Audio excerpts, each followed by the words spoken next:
जो आपने देखा इसे रॉकिंग कहते हैं। हमारा आज का टॉपिक यही है। आज हम जानेंगे कि रॉकिंग क्या है, बच्चे रॉकिंग करते क्यों हैं, रॉकिंग की वजह से उनकी डेली लाइफ पर क्या इम्पैक्ट होता है, थेरापेटिक इंटरवेंशंस जिससे कैसे हम रॉकिंग से ओवरकम कर सकते हैं।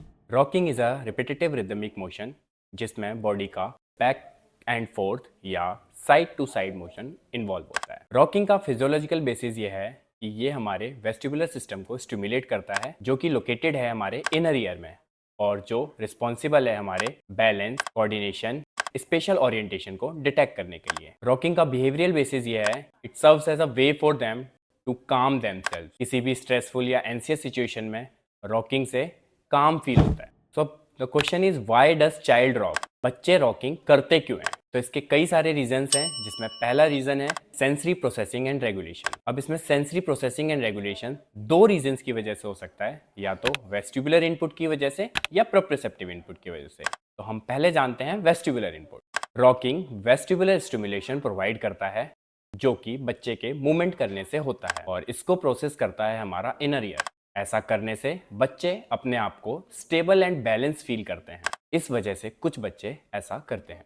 प्रोप्रिसेप्टिव इनपुट, अब इसमें रिपीटेटिव मूवमेंट ऑफ रॉकिंग की वजह से ब्रेन मसल्स एंड जॉइंट्स को कुछ फीडबैक सिग्नल सेंड करता है जिससे बच्चे अपने आप को काम एंड सूदिंग फील करते हैं and it also provides more awareness of their body. दूसरा रीजन है सेल्फ सूदिंग और कामिंग। मोस्टली बच्चे अपने आप को काम फील करने के लिए या सूदिंग फील कराने के लिए आमतौर पर रॉकिंग करते हैं। तो जब बच्चा फीटस के फॉर्म में मदर वोम में होता है तब वह इस मूवमेंट को नेचुरली वोम के अंदर फील करता है। ये बिल्कुल सिमिलर एक्सपीरियंस कराता है उसको, या जब छोटा बेबी होता है और उसको केयर गिवर या पेरेंट कोई भी को इस तरीके के मोशन में करता है उसको, तो वो सेम एक्सपीरियंस करता है जिससे वो अपने आप को काम फील करता है, खुद को सूदिंग फील करता है। ऐसे बच्चे जो सेंसरी ओवरलोड को फील करते हैं या अपने आप को इमोशनली एक्सप्रेस नहीं कर पाते हैं, मोस्टली ASD या ADHD बच्चों में ऐसा देखा जाता है, तो वो रॉकिंग को एज अ कोपिंग मैकेनिज्म की तरह यूज करते हैं ताकि वो अपने स्ट्रेस, एंजाइटी और ओवर स्टिमुलेशन को कम कर सकें। तो तीसरा रीजन है डेवलपमेंटल डिलेज और डिसऑर्डर्स। तो rocking is a most common behaviour in autism spectrum disorder ASD और सेंसरी प्रोसेसिंग डिसऑर्डर SPD। इसमें बच्चे अपने आप को सेंसरी रेगुलेट नहीं कर पाते हैं और इमोशनली एक्सप्रेस नहीं कर पाते हैं, इस वजह से वो रॉकिंग को एज अ मैकेनिज्म यूज करते हैं। Fourth reason is habitual behaviour.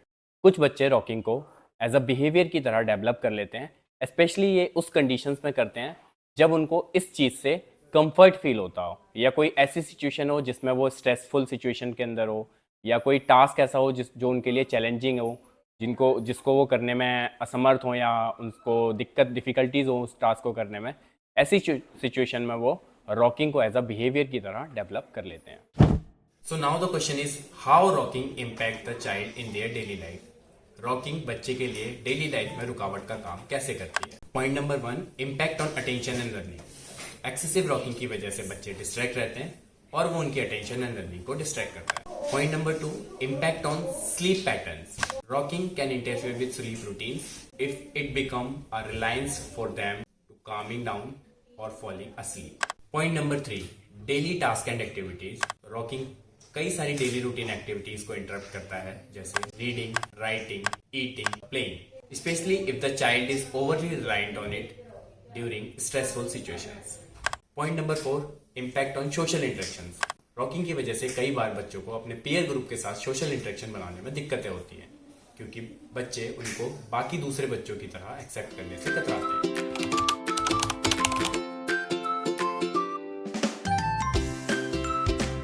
इस एक्टिविटी से बच्चे की कोर मसल्स स्ट्रेंथन होती हैं, उसका स्पाइनल अलाइनमेंट बेटर होता है जिसकी वजह से उसका पोस्चर बेटर होता है।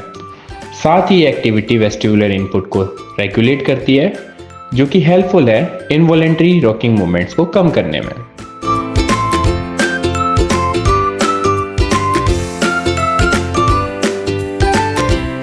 This activity provide controlled vestibular input जो हेल्प करता है नर्वस सिस्टम को सेल्फ स्टिमुलेटरी बिहेवियर रॉकिंग को कम और अडेप्ट करने में। साथ ही बॉडी को ट्रेन कराता है कि एक कंट्रोल्ड वे में कैसे मूव कराना है और बॉडी अवेयरनेस को भी इंक्रीज करता है। इस एक्टिविटी को हम मैट और थेरेपी बॉल पर भी करवा सकते हैं।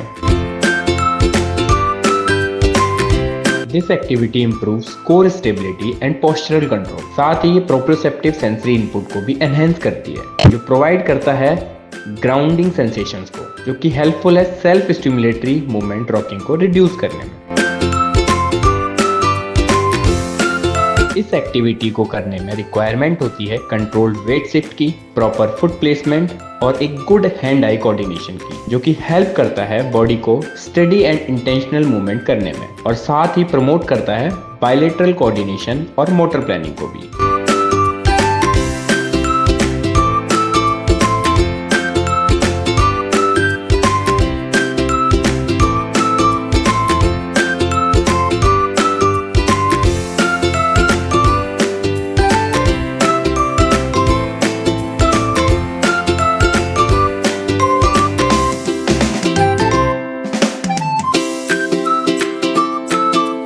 ये एक्टिविटी कोर मसल्स को स्ट्रेंथन करती है, पोस्चरल अलाइनमेंट को बेटर करती है और प्रोप्रियोसेप्टिव इनपुट प्रोवाइड करती है, जो कि एनहेंस करता है बॉडी की अवेयरनेस को, और साथ ही बैलेंस, वेट शिफ्टिंग और मोटर प्लानिंग को भी इम्प्रूव कराती है।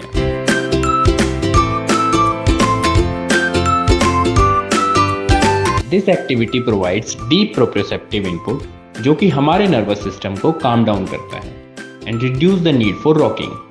साथ ही वेटेड ब्लॉक को पुश करने से ये हमारी बॉडी को एक फोर्स प्रोवाइड करता है कि वो अपनी मसल्स को स्टेबलाइज करे, जिससे इनवॉलेंट्री स्विंग कम हो।